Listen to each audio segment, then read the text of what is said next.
What's up, everyone? Kilosaurus Rex here, and back at the review table with another HIYA Toys hot take. Today, we are looking at HIYA Toys Godzilla x Kong, the new Empire Kong figure. As far as background information for this figure goes, what else can I say except, for real? Once again, we have a HIYA Toys figure that has been up for pre-order since 2013, only just recently being released. And with this figure being sold out the wazoo, it is no surprise that the painting, sculpting, and detail on this guy is absolutely bananas. From the very tip of his monkey snoot to the cheeks of his ass. The painting, detail, and sculpting is absolutely phenomenal. It is a perfect recreation of how he looked at the beginning of GXK, but it also happens to be a perfect recreation of how he looked at the end of GVK.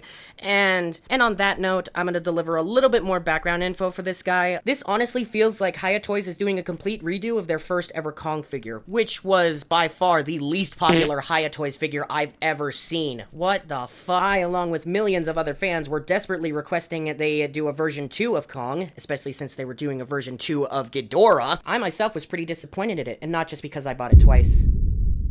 I don't want to talk about it. Considering how horrible their GVK Kong did with its releases, it was no surprise that HIYA Toys was going to completely redesign the figure with the release of their GXK versions. I'm sorry, did I say versions? Plural? I know that Kong, along with Godzilla, is one of the main aspects of the film, but why does he get 2 versions? That seems borderline pointless. The reason Godzilla got 3 figures from HIYA Toys was because he actually evolved midway through the film. HIYA Toys also decided to take the opportunity to make their single most detailed version of the MonsterVerse Godzilla before he evolved, and that's probably the same reason they made this one. It only works when Godzilla does it. It's called a hustle, sweetheart. Personally, when I compare this figure to the movies, I don't see any difference between the end of GVK and the beginning of GXK. Not to mention, there's little to no accessories to emphasize the difference in the films. Let's be real, there's only 3 things that separate the designs in the movies: the scars, the tooth, and the hand. Speaking of which, let's get back into the figure review, shall we? Every inch of this guy is covered in beautiful paint and detail. Thanks to the amazing color and placement of the paint, it really emphasizes how much of a grandpa this Kong is.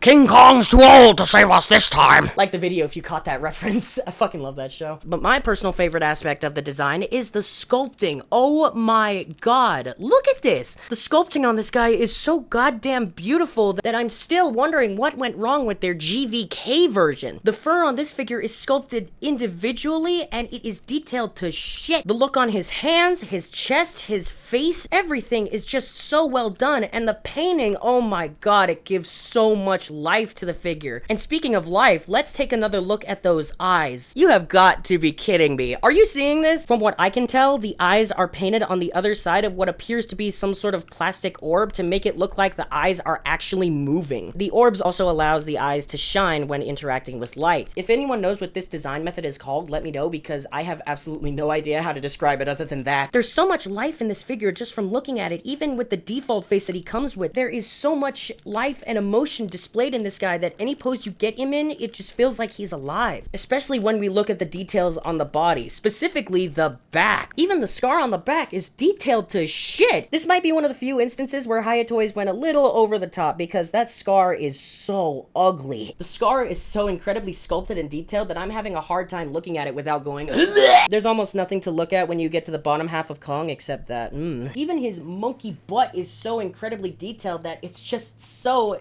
irresistibly appealing. Individually sculpted hairs and pronounced cheeks, the works. There's gotta be some way Godzilla can fuck this guy. Oh my god, this is so gross. It's like I've never seen one girl sleep with 1,000 guys in less than a day before. Is this really all that's left of Twitter? It's just an IMDb for sex. What the fuck? Unlike the GVK version, the details on the alternate faces go even harder. I'm not the biggest fan of this half snarl face. Don't get me wrong, it's a unique look and very well done from HIYA Toys. It just feels kind of unnecessary. I mean, I don't remember him making this face in the movie. It looks like it's kind of exclusive to the figure, especially since it's the main face on the box art and the promo pictures. It would have been a little bit better if they included an actual snarling face like they did in the GVK version, just looking a little bit better. Maybe even a laughing face would be acceptable. Regardless of my personal thoughts, this face is absolutely amazing. It's got the same design and detail aspects from the other one, just with a completely different look and actually showing some teeth, which actually aren't painted like shit for this one.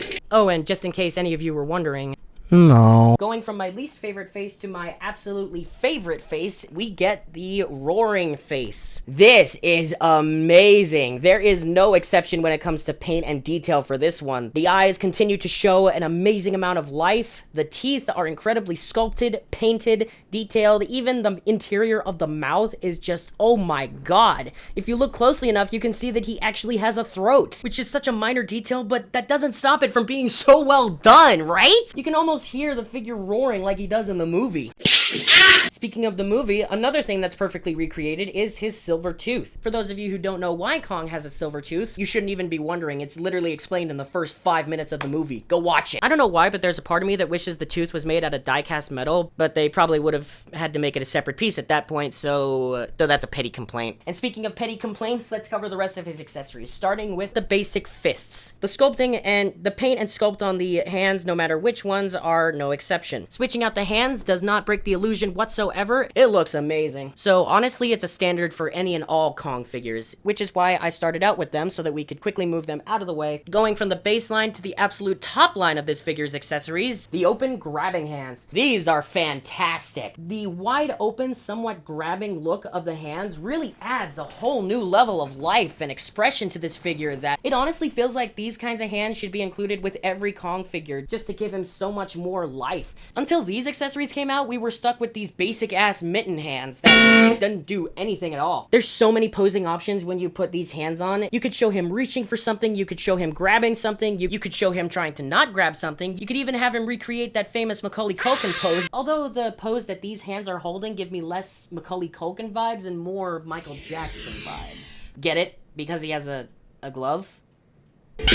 Oh, and speaking of glove, let's address the grabbing hand that stands out a fair bit. I really want to address this alternative grabbing hand, mostly because I don't really like it. I'm sorry, it just feels like all I need to do is paint over and it basically becomes another GVK Kong. This is the only thing that separates the movie design because of what happens in the movie. For those of you who don't know why this separates the movie design, about halfway through GXK, Kong comes face to face with the best kaiju in the entire film, Shimo, #FakeFan, who gives him a polite little hand smooch, and flustered AF Kong drops to his knees in a panic and then loses his hands. The explanation of that scene is also another segue into why this accessory feels unnecessary. What happened to Kong in the movie is a lot more devastating than what the figure showcases. The scars on the palm of his hands are actually sculpted in and lightly painted. It looks like he's actually bleeding from his palm, but then you turn the hand over and it kind of falls short. Honestly, it looks like they took a little wet paint and then just did some dry brushing on the top of his hand. Especially when you look at it from a side angle, you realize that they only did that paint specifically for the top half of the hand. What? Why? His entire hand was damaged in that scene. If it weren't for the plot-relevant beast glove that comes in later, they probably would have had to cut off his entire arm. Speaking of entire arm, where's the rest of the damage? Attaching this hand to the figure makes it look less like he got attacked by Shimo and more like he tried to grab a slice of fresh out of the oven pizza. If HIYA Toys actually wanted to go the full route and give his entire right arm that detailed makeover, then why didn't they just include that with the beast glove version? Complete and total missed opportunity for HIYA Toys. They could have just made one GXK version with a detachable and reattachable arm piece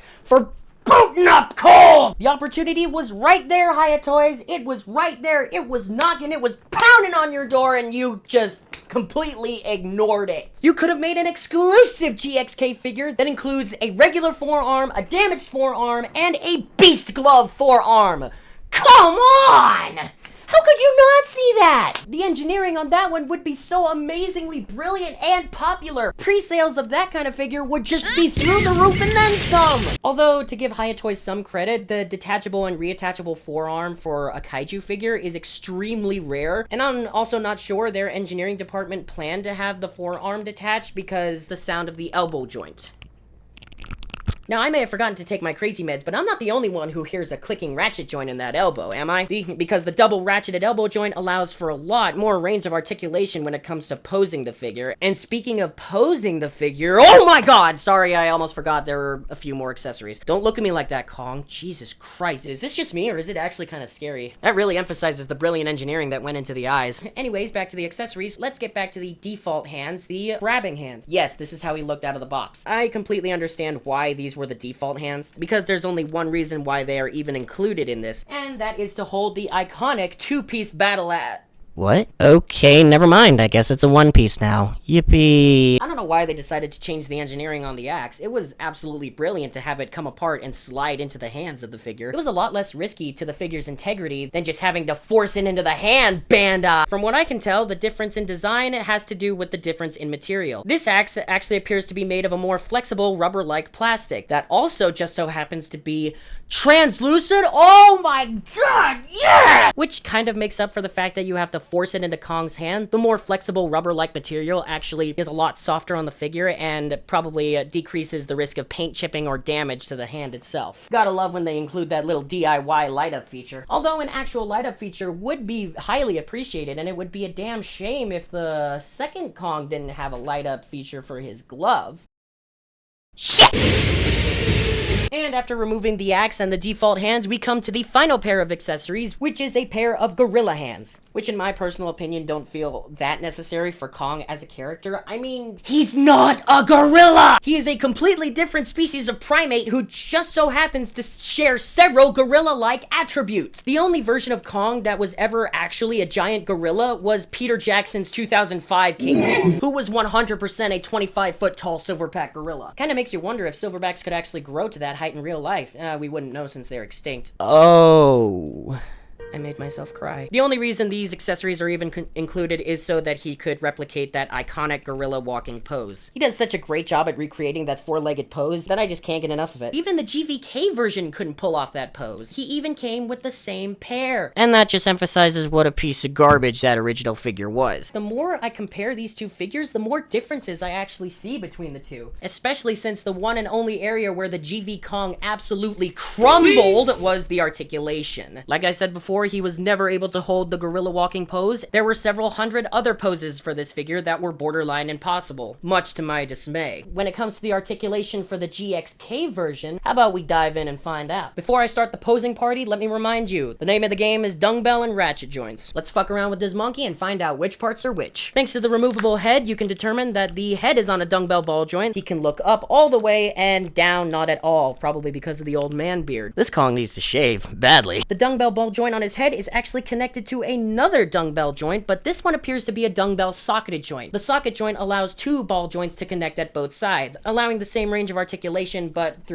basically through a different gender. The shoulders are also a dumbbell ball joint, once again covered up by a detailed shoulder flap that does not allow any limitation in the articulation whatsoever. Ball joint at the bottom of his bicep that connects to that previously mentioned elbow ratchet. I honestly still can't figure out what kind of joints are inside the elbows. Are they ratchets connected to ball joints, or are they somehow ratcheted ball joints? Or are they all just dumbbell ball joints that just so happen to be on a ratchet? Comment section, help me out. You had so much fun proving me wrong last time. Dumbbell ball joint at the wrist. Once again, dumbbell joint is covered up by a fake wrist. Another significant improvement over the GVK version. HIYA Toys is really spit roasting their own design. Holy shit. The torso's articulation relies entirely on a huge dumbbell ball joint that seems to be positioned in the lower half of the chest.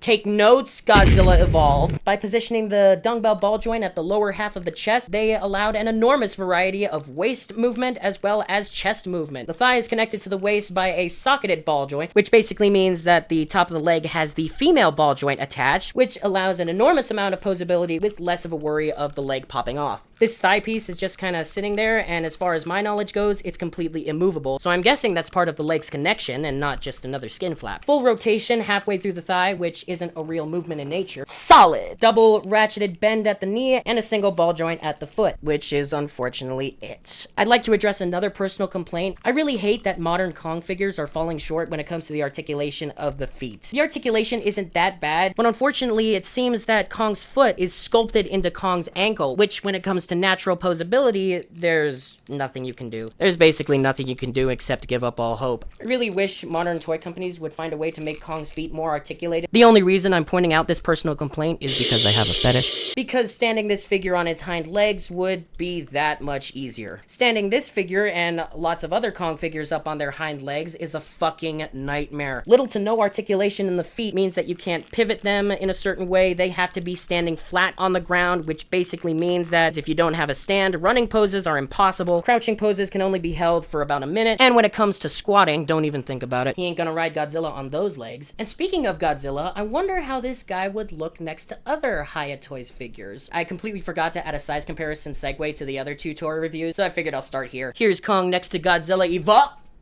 Nope. Sorry to say, but I can't in good conscience place this figure next to Godzilla Evolved, mainly because Godzilla and Kong didn't even see each other until we were halfway through the movie. And at that point, Godzilla had already evolved and Kong had just gotten his beast glove. For the sake of my nostalgia, I'm just gonna leave Godzilla in his sleeping pose. However, I will gladly place him next to the Godzilla re-evolved version. God damn, do they look good together or what? Every time I get these two in a position together, it triggers my nostalgia so much that I just instantaneously come. I would like to apologize. I forgot this was a children's website. These two will undoubtedly end up being the centerpiece of my HIYA Toys Monsterverse collection, once I end up getting enough shelf space for it. By the way, for any of you who are thinking I'm running my entire channel in my parents' basement, you're wrong. I'm actually in my parents' attic. Moving on from Godzilla, here he is next to Shimo. And in case you don't have any of those HIYA Toys figures on hand, here he is next to a Dasani water bottle, Funko Pop GXK Kong, the HIYA Toys Skullcrawler, which may or may not be triggering another nostalgia blast. Ooh. And for good measure, here he is next to my Lego Avengers. Why do I have all the Lego Avengers, you ask? Yeah, don't ask.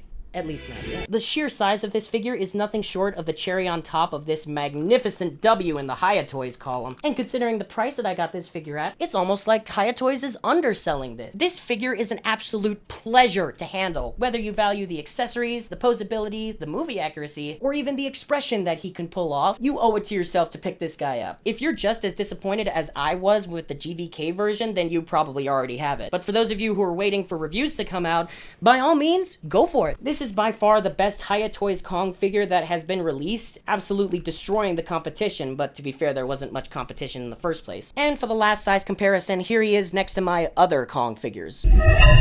What? You thought I'd have more than 3? Come on. I'm obviously on Team Edward, not Jacob. I'd go so far as to say this is the only Monsterverse Kong figure you'll ever need. Not just because the figure itself is just so outstanding, but also because of the other Monsterverse Kongs that are out there. As I've said many times over the course of this figure, the HIYA Toys GVK Kong is very disappointing. The Kong Skull Island version was very unpopular, also slightly inaccurate to the movie, also, I don't own it. And when it comes to Bandai's Monsterverse Kong, really? Despite how many Kong figures Bandai has released, there is absolutely no difference between any of them. In fact, if you already have the SHM Kong, you basically have all of them. Bandai did absolutely nothing to upgrade their design whatsoever. The only minor difference is one of them has a random line of paint on the back and the other one has a condom on. And as far as recommendations for this figure goes, you already know what I'm gonna say at this point. I recommend Kokiss Toys to pick up your version. Order it the second it becomes in stock at your regional warehouse, and it will arrive in less than a week. And with all that out of the way, I'd like to say thank you guys so much for watching this video. I really